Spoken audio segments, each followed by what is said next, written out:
Salut à toutes et à tous. Aujourd'hui je reviens avec un sujet qui est loin d'être réjouissant et j'aurais bien aimé ne pas avoir eu à faire cette vidéo, mais je pense que parfois il est bon de prendre la parole et d'apporter un soutien un petit peu plus, comment dire, consistant.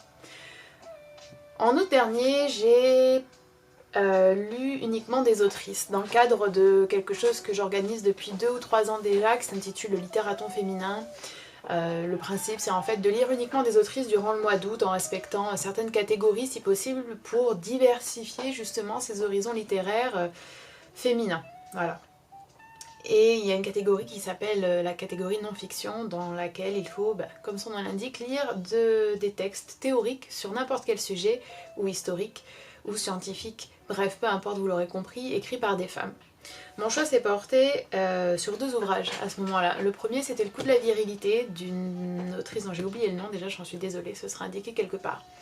Et le deuxième livre que j'ai décidé de lire, c'est celui-ci, Le journal d'une suffragiste d'Hubertine Auclair. Alors Hubertine Auclair, son nom est un petit peu oublié des féminisme ou en tout cas de tout ce qui va être du contenu féministe assez mainstream et un petit peu pop, mais c'est une femme qui a été extrêmement importante et qui a eu un combat très ingrat en fait tout au long de sa vie, et c'est quelque chose qui m'a beaucoup marqué à la lecture en fait de ce journal justement. Elle est très importante parce que c'est quand même à elle qu'on attribue ou qu'on doit le terme féministe et féminisme tel que nous on le connaît. Alors là je relis un petit peu mes notes parce que je prends des notes lorsque je lis des livres. Hubertine Auclair, elle est née en 1848, elle est morte en 1914, elle est enterrée au cimetière du Père-Lachaise, si jamais ça vous intéresse. Elle est juste en face de la tombe de Balzac et à côté de la tombe de Nerval, et des trois, je vous laisse imaginer laquelle est la plus souvent ignorée. Bon, pour être honnête, Nerval est assez souvent lui aussi éclipsé par la tombe de Balzac. Mais bon, bref, tout ça pour vous dire que je recommande cette lecture et qu'il y a beaucoup de choses extrêmement intéressantes parce que c'est le portrait effectivement d'une femme engagée, c'est le portrait d'une battante, d'une résistante, d'une grande féministe. Il y a une persévérance incroyable quoi, et dont on ne peut qu'être admiratif. Bref. La raison pour laquelle j'ai décidé de commencer cette vidéo en vous parlant d'Hubertine Auclair, c'est parce qu'à ma lecture, il y avait un passage qui m'avait extrêmement émue, qui m'avait vraiment touchée, vraiment peinée, et qui fait beaucoup écho à ce que je vois malheureusement depuis quand même pas mal de temps sur les réseaux sociaux notamment, mais pas que. En 1896, en avril tout précisément, Hubertine Auclair assiste à un congrès qui réunit plusieurs groupes, et notamment des groupes féministes ou se réclamant féministes. Et à ce moment-là, Hubertine Auclair, elle est un petit peu déjà... disons qu'elle a beaucoup œuvré seule précédemment, elle a essayé de tenir un journal, elle a essayé de démarcher, d'obtenir des fonds, elle a essayé d'avoir des entretiens avec des hommes politiques, elle a été en Algérie, elle a fait beaucoup de choses, bref.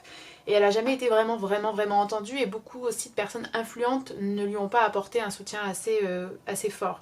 Mais à ce moment-là, au moment où elle écrit et au moment où elle assiste à ce congrès, en fait, ses idées ont quand même infusé, alors c'était pas la seule bien évidemment, hein, mais voilà, ces idées ont quand même infusé la société, des choses se sont mises en route, la société s'est un petit peu ébranlée, et donc d'autres groupes en fait ont aussi adopté une démarche féministe et une démarche militante. Voilà, et la parole du coup s'est répandue. Sauf que Hubertine Auclair, elle est passée de mode en fait, vous voyez.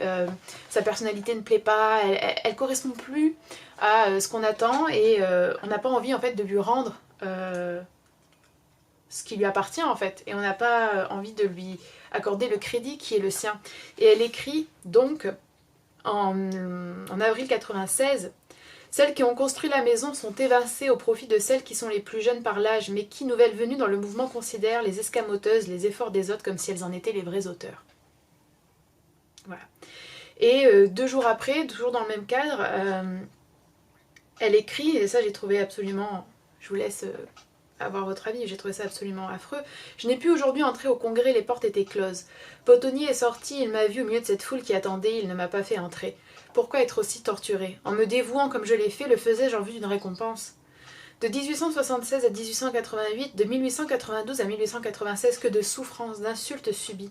Un procès de 2 ans, et parce qu'ayant été tant à la peine, je ne suis pas aujourd'hui à l'honneur, je ne suis pas mêlée, moi bon soldat, aux nouvelles recrues qui triomphent à ma place, je subis le martyre. Pourquoi? Que voulais-je? C'est mon programme qui triomphe. Que me fallait-il de plus? Pourquoi mon cerveau se brise-t-il au point que je ne sais même plus me conduire dans la rue? Bref, il y a énormément de choses. Il y a tout le dilemme intérieur de cette femme qui se dit, qui essaie encore une fois de s'oublier en tant qu'individu et de se dire je devrais tout simplement être heureuse parce que la cause est plus ou moins entendue. Et moi on s'en fout, sauf qu'en fait on s'en fout pas, on est des humains. Et c'est pour la raison pour laquelle, et même quand on n'est pas des humains, tout simplement en fait on s'en fout pas. Soyons réellement bienveillants et bienveillantes avec les êtres vivants qui nous entourent. La raison pour laquelle je viens aujourd'hui faire cette vidéo, c'est précisément pour ça. Parce que ce même mécanisme d'invisibilisation est aujourd'hui à l'œuvre. Vous connaissez sans doute Marguerite Stern, si vous me suivez et si vous êtes plutôt en accord avec mes idées, vous devez la connaître et vous devez donc être en accord avec pas mal de ses idées aussi et admirer en fait tout le travail qu'elle a fait. Marguerite Stern, c'est vraiment une femme que j'admire énormément et pour laquelle j'ai aussi tout simplement une réelle sympathie en fait, parce que des quelques échanges que j'ai eu avec elle, c'était quelqu'un de très très sympa, de très très cool, très détendu, très ouvert d'esprit de ce que j'ai pu en voir et... moi j'aime aussi rencontrer tout simplement des personnes qui sont juste intéressantes, intéressées par la vie, par ce qui les entoure, qui ont de multiples centres d'intérêt et puis qui peuvent réfléchir par elles-mêmes. Marguerite Stern c'est aussi tout ça, tout simplement. Marguerite Stern c'est aussi une ex-fémène et les fémènes, quoi qu'on en dise et quoi qu'on puisse penser, plus ou moins en accord avec leur mode d'action et avec ce qu'elles ont pu faire, ce sont des femmes qui prennent des risques que je n'ai jamais pris et que je pense beaucoup d'entre vous qui regardez cette vidéo n'avaient jamais pris et ne prendrez jamais. Mais ne prendront parce que je pense que moi non plus, en fait, nous ne les prendrons jamais, tout simplement. En 2013, elle a été emprisonnée en Tunisie parce qu'elle avait manifesté seins nus, selon du coup la technique bien connue des fémènes. Et puis en 2019, lorsqu'elle revient à Paris, elle est toujours aussi scandalisée par tout ce qui se passe et par toutes les violences que subissent les femmes, et notamment par les féminicides. Et c'est à ce moment-là qu'elle lance ce que nous connaissons maintenant très bien, ce qui fleurit dans nos rues, dans nos villes, et même dans différents pays du monde. En fait, Marguerite Stern, c'est celle qui a inventé, c'est celle qui a créé ces fameux collages qui sont bien reconnaissables, qui ont cette typographie particulière, ce noir et blanc particulier, ces messages accrocheurs, qui ont vraiment cette faculté en fait à vous retenir, à vous attraper dans la rue, à vous faire réfléchir, ces témoignages aussi qui sont placardés avec force. Et c'est elle qui a inventé ça. C'est elle qui est sortie au début toute seule et puis accompagnée par la suite d'une femme qui la photographie et qui documente tout cela. Et cette femme, elle est aussi présente sur les réseaux sociaux et je vous encourage vivement à la suivre. Elle aussi, elle est invisibilisée par ce que je vais vous décrire actuellement.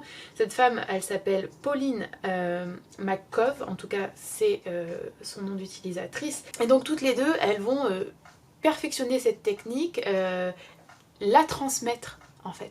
Vous voyez? Parce que bien loin d'un truc d'ego, on est dans une démarche là militante, dans une démarche qui est vraiment sur l'action et sur les effets en fait. On attend quelque chose, on veut interpeller l'opinion publique, l'opinion politique sur ces féminicides qui sont absolument désastreux et catastrophiques et insoutenables en fait. Et Marguerite Stern, elle est pour cela quand même l'une des figures les plus importantes du féminisme français de notre époque et on ne peut pas lui enlever ça. Que vous soyez d'accord avec toutes ses opinions, avec zéro de ses opinions, avec une ou deux ou avec la moitié, que vous ayez une affinité ou pas avec ce que vous sentez de sa personnalité sur les réseaux, en fait on s'en fout. Factuellement, la réalité, elle est là, c'est elle qui est la créatrice de ce procédé et ce sont ces deux femmes qui l'ont documenté, qui l'ont partagé et qui l'ont transmis à d'autres femmes. Elle a écrit un livre, Marguerite Stern, qui est ici, qui s'intitule Héroïne de la rue, sur la couverture duquel vous pouvez voir qu'il y a encore une fois le groupe, la sororité, qui est mise au premier plan. C'est un livre qui est écrit à la féminine universelle, c'est un sujet sur lequel on pourrait revenir et qui est particulièrement intéressant je trouve. Alors vous voyez bien comme je parle que je ne l'utilise pas, malheureusement j'ai envie de dire. Mais c'est extrêmement intéressant et en fait c'est un livre qui est donc aussi bien dans son sujet que dans sa forme, militant et intéressant et engagé et entier. Marguerite Stern, il n'y a pas vraiment de publicité en fait pour son livre, il n'y a pas vraiment une grande communication autour de son livre parce qu'elle est blacklistée, vous le savez sans doute. Blacklistée pourquoi? Pour plusieurs choses, mais surtout parce que depuis quelques temps maintenant, comme d'autres, elle s'oppose à l'idéologie trans et à l'idéologie du genre qui est une grande menace pour les femmes, vraiment. Et ça lui vaut donc d'être absolument boycotté. Et récemment, il y a un groupe qui est le groupe des collages de Paris, qui est Collage Féminicide Paris sur Instagram, qui a publié la couverture d'un livre que ce collectif a donc écrit, Notre colère sur vos murs, et qui s'approprie en fait la maternité, la création de ce système de collage, de ces collages, et qui faisant cela en fait invisibilise totalement Marguerite et Pauline. Totalement.